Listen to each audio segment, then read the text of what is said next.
Hello, this is Eric from Fish Addicts. Today we're going to be going over Betta Care. This is a subject that makes my blood boil daily. And I blame a lot of other stores for it. I'm not going to say every store and I'm not going to give names, but I'm just going to say stores in general. And usually the biggest offenders are the big box stores. And in my opinion personally, they do not care about their fish.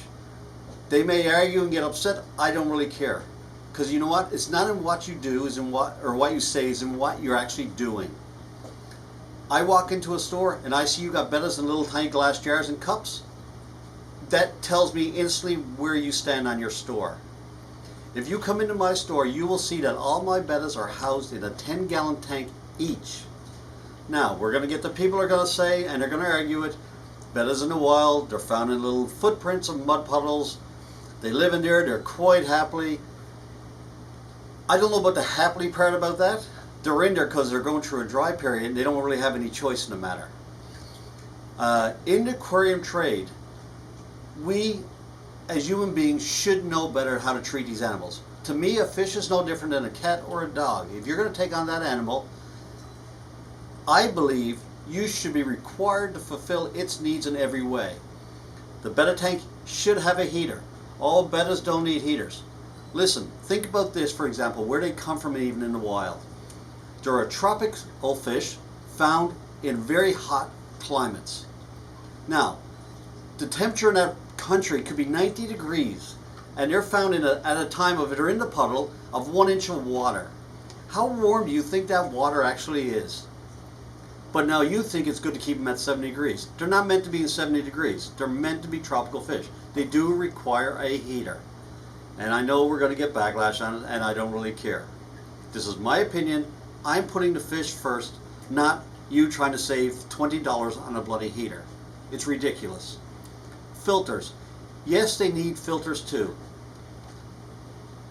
If you do not put a filter in that system, all you're doing is letting that fish live in a cesspool of his own waste. And that to me is disgusting. You know what? Yeah, they are a labyrinth fish, so they don't need a bubbler. They have a gland in their head that they can take in oxygen from the air, but that still doesn't make it right. Put a filter on there so that they can live in a happier environment. They're warm, that keeps their metabolism up, it keeps their diet up, it helps them fight off sickness. You want a happy, active Betta? Yeah, for sure. Once that water is warmer, you're going to find your fish is going to get way more active. Another thing with Bettas, people have a habit of hanging mirrors in their tank. Look at how this Betta all flares up. You realize all you're doing at that point is stressing out that fish. You're pissing them off and stressing them out. Everybody knows that anybody that gets stressed out over a period of time is going to get sick. Stress is the #1 killer of people. So what do you think stress on a small animal what's doing to him? Don't do it. Simple. So, for Bettas and their life expectancy. Bettas, 5 to 8 years you can get out of a Betta. I've heard of stories of people having Bettas over 10 years, which is mind-blowing. But those Bettas are usually kept in the right environment.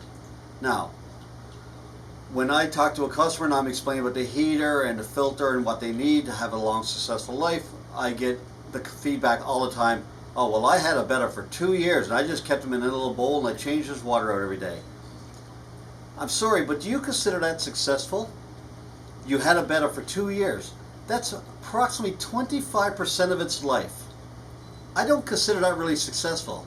I mean, things do happen and internal injuries or stuff that could happen that we don't know about on fish, sure. But in general, 2 years on a fish that could live 5 to 8, that's not success.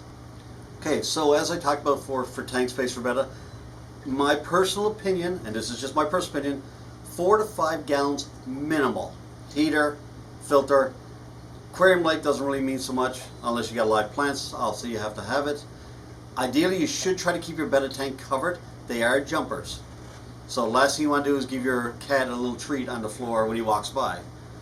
When it comes to diet, Bettas are a carnivore.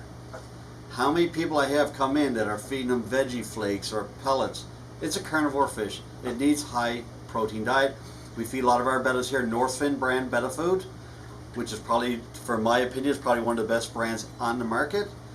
I'm trying to think of, now, tank mates. Here's another one for bettas.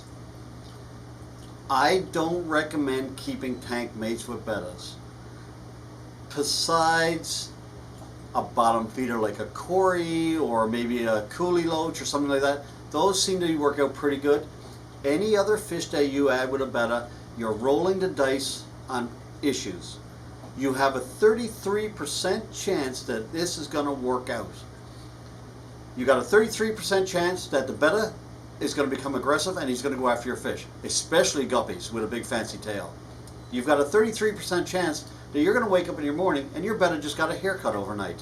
He looks like he just enlisted in the military because your fish has chewed off all his fins. And you also have a 33% chance that everybody's going to be happy that day. The problem with this is you're going to roll those dice every day. Bettas are very temperamental fish. Their moods can swing drastically from day to day. Yeah, you know what? You've had them in there with these fish for 6 months, everything's great, but you know what? The next day you could wake up and now you have issues.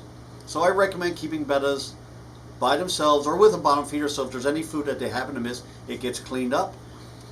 People will walk into my store and, well, you've got bettas in with some of your fish. What happens in my store? I've got 100 plus tanks that are all 10-gallon tanks for my bettas. I bring in more bettas than those tanks can house, obviously, because I got to keep supply. What I do with my extra bettas, I put them in all my community tanks. Here's the thing. I've got 700 tanks that I can move bettas around in. When we put a betta, say, in a platy tank, we can actually sit and watch how those fish are reacting. If we see any signs of a problem either way, I can easily take the betta out and put them into a different tank.